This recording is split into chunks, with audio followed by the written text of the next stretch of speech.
Nanotechnology, created by an Ultor scientist on Mars. Stolen, brought to Earth, stolen and stolen again. Until we who are loyal to the Commonwealth possessed it. We were volunteers, eager to serve as Chancellor Sopot's secret weapon, an army of super soldiers. Fighters who were stronger, faster, and smarter than anyone else. But Sopot saw what he had created, and feared it. He ordered us destroyed. 2,000 soldiers transformed by nanotechnology. Nearly that number hunted down and murdered by Sopot's elite guard. And in our place, he created mindless abominations. We thought we would be heroes. Instead, we are renegades that's allied with the rebellious Red Faction. We are a squad of 6, nano-enhanced, united by our uniqueness in a common cause.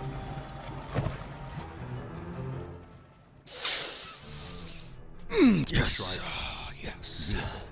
Can you feel it? It's a new type of series. Oh my god, do you even understand what this is going to be? You know those games? Those games that used to be good back in the day when stuff wasn't shit all the fucking time and the games weren't broken or released half finished and then they never finish it in the long run, but they're like, hey, pay me $40. I do too. We live in the current generation of Schwein, okay? Games are shit. They're shit. The name of this new series is 2017, Generation of the Degradation of Videographical Games. That's not the real title, but I will come up with one eventually, and it'll be a lot better than that, I promise. I've been waiting. Need a gunner. Let's go, Alias.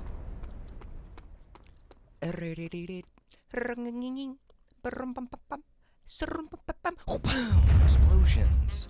Okay, everybody. So, Red Faction 2. Red Faction 2. Do you remember it? I hope you do. If you don't, honestly, you might have had a little bit of a bleak childhood. Now, for me, Red Faction, the first one, was my introduction to PlayStation. I had never touched a console other than an N64, so it absolutely shattered every aspect of my life. I was a little boy. I was a scared little boy. I was like, holy crap, games can actually be, like, people dying and stuff. There's blood, bud. I'm scared. I think what solidified this game permanently as one of my favorites was just the fact that I grew into an age of gaming that didn't really exist before. Multiplayer. You got to play crazy types of games with your friends. As long as you had a couple extra controllers or a port extension for the PS2, you were able to have up to like 8 people play at one time. That was nuts. You got all your little friends over. It's Timmy's birthday party, and you're like, what do? We want to have some fun. The cake's gone. He opened up his presents. He got Red Faction 2. Hey, I got it. I got 2 port extenders. We got 8 people here, 8 players, team deathmatch, regime, arena. There's multiple different types of games inside of this that you can try out. Not just the stereotypical team deathmatch or the deathmatch. They expanded upon it. They made an arena mode and a regime mode. Both are very fun. And this was a time where games weren't experimenting too much with multiplayer, so they were kind of above and beyond.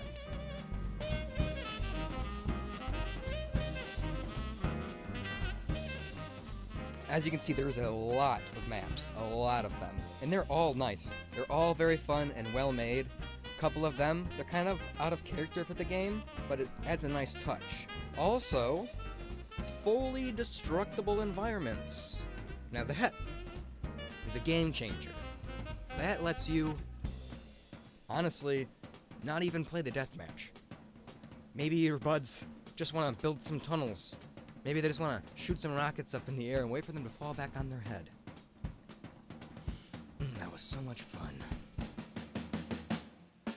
Not only did they have a ton of characters, literally like every NPC and every enemy, you can choose that as the character that you play during multiplayer. So it opens up just such big possibilities. I've always been a role player. Me and my friends have always decided to go away from just shooting each other and make an exciting experience out of the game. And being able to choose all these different characters allowed us to create roles, and it made the RP way more interesting. And I'll tell you what, if we could find a game that was the best to roleplay in, we would play it. So we spent hours and hours just fucking around and just meandering through this map, creating different stories, playing little games with each other. I was a lame kid. I'm still lame now, since I still do that. Wow. Okay. I'm lame. So how is Red Faction in 2017, even though it is almost 10 years old? Great. I mean, it holds up amazingly. It's just your stereotypical asymmetrical shooter. It's a first-person shoot 'em up. It's got bots, it's got multiple difficulty levels, tons of maps, different types of games you can play, and the AI is intelligent, it's responsive, and it can be very, very difficult sometimes. The graphics, they hold up well.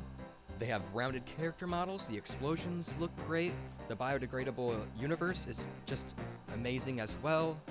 It's overall just still a great game. And by the way, you just seen me shoot that rock up in the air and it fell back down. That's also amazing. The engine that they have in this game is unlike any other game. They're not cutting anything out. The physics are very realistic. Like, what game do you know that you can shoot a rocket up in the air and it actually comes back down? They definitely put a lot of work into this game, and that is why I'm giving it 10 out of 10. Because even in 2017, this game, it plays like a game that was released in 2017. If for some weird, sick reason you're unaware that they have PS2 games on the PS4, go check it out, because you might find out that some of those nostalgic games, they're out there just waiting to pepper some happiness right back into your life.